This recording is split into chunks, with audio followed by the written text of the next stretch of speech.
Night for Peef by Tom Haig, illustrated by Warren Hansen.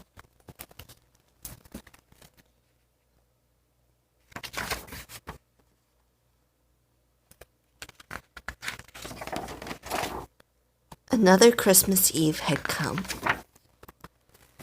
The waiting sleigh was full, and Santa took the reins in hand and felt the reindeer pull. The harness bells began to jingle as they gathered speed, and whoosh! They took to the frosty air with Blitzen in the lead. They made their magic rounds again like all the years before, and brought the merry signs of Christmas cheer to every door. And then, before that old familiar turn just north of Nome, old Santa said, "There's one more stop before we head for home."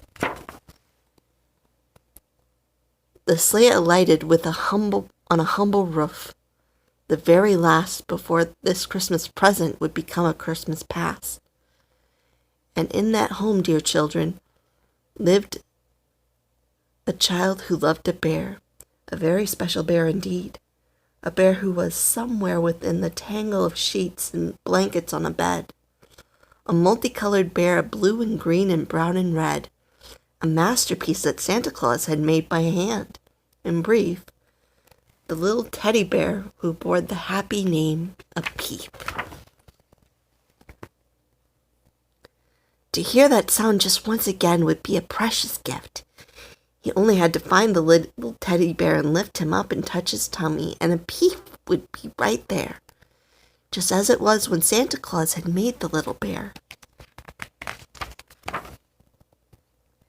The child was sleeping lightly. There! Beside a blue pajama sleeve, dear Santa saw a paw he knew as well as his own hand.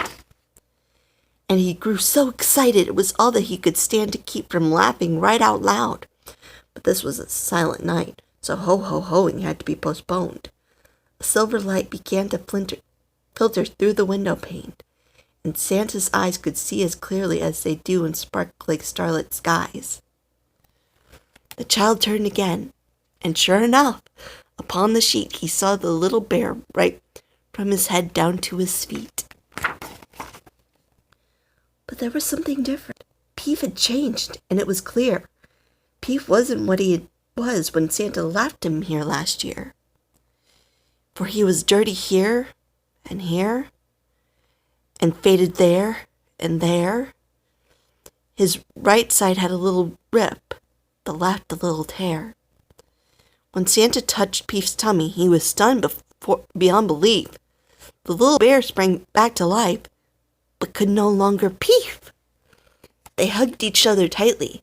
They admitted each other so. They read each other's thoughts, and Santa thought, "I have to sew you up a bit and get you nice and clean again. I think it won't take long to get your colors back into the pink. And maybe I have an extra button somewhere in the sleigh so you can have your voice again. There's a way to keep you safe from all the harm and danger waiting right around the corner for a teddy bear, both day and night. There must be something else that I can do for you. I know I'll think of something if I only think it through." But Peef broke into Santa's overworried, hurried mind and said, "Dear Santa, please, you mustn't try to find a way to keep me safe from every single little thing. I've seen a summer and a fall, a winter and a spring. You can't believe the fun I've had. You can't believe the joy. And if I burst my seams a bit, well, so would any toy. I stay beside my little friend way up here at the head. On school days, we get up and have our breakfast done by 8. The bus comes right on time, so we mustn't make them wait. On Saturdays and Sundays, we can take our time and play, because we don't get going until later in the day. I wear a cape sometimes. It goes on with a safety pin, a little tear you see beneath my chin. I fly across the room, go sliding down the banister. I ride the vacuum cleaner right astride the canister. When Mom and Dad go to the store, we go along and start to giggle when we'll wiggle on our cart. One time we went exploring. I got to be a scout. One time we got in trouble and we had to have a timeout. We go to church, and when we do, I always love to see the windows because there are lots of colors, just the same as me. Why, I've been in a treehouse, I've been playing in the mud, and I've been in a rowboat make-believe noticeless flood. We made a castle out of chairs and I became a knight. A dragon almost got me. Just pretend, so it's all right. Well, I've been in a backpack and I've been to school as well. In fact, I even was the guest for show and tell. I've jumped into a pile of leaves. I've ridden on a bike. I've hidden in a box for hide and seek. We took a hike. We had a picnic where we picked some flowers just for fun. And we were there for hours and we saw the setting sun. I've seen so many colors, winter, summer, spring, and fall, but the greatest and most wonderful and special thing of all is something you can't see or hear or smell or taste or feel.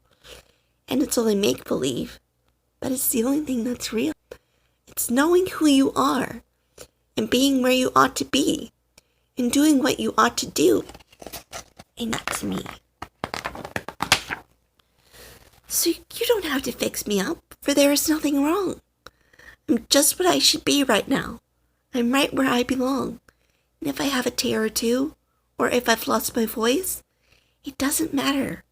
I'm the bear I should be. It's my choice. And if I don't exactly last forever, nothing does. What will be, will be. What is, just is. What was, just was. And Santa laughed a silent laugh upon the silent night. And then a cloud blew overhead and took the silver light. He held the little teddy bear he'd made so long ago, with bits of cloth from all the elves, content from head to toe. Santa's finger pointed toward the tummy of the bear, and then he thought, now all I need to do is touch just once. There. And as he turned to go, he heard upon the silent night a silent Peef, and knew that all was calm and all was right.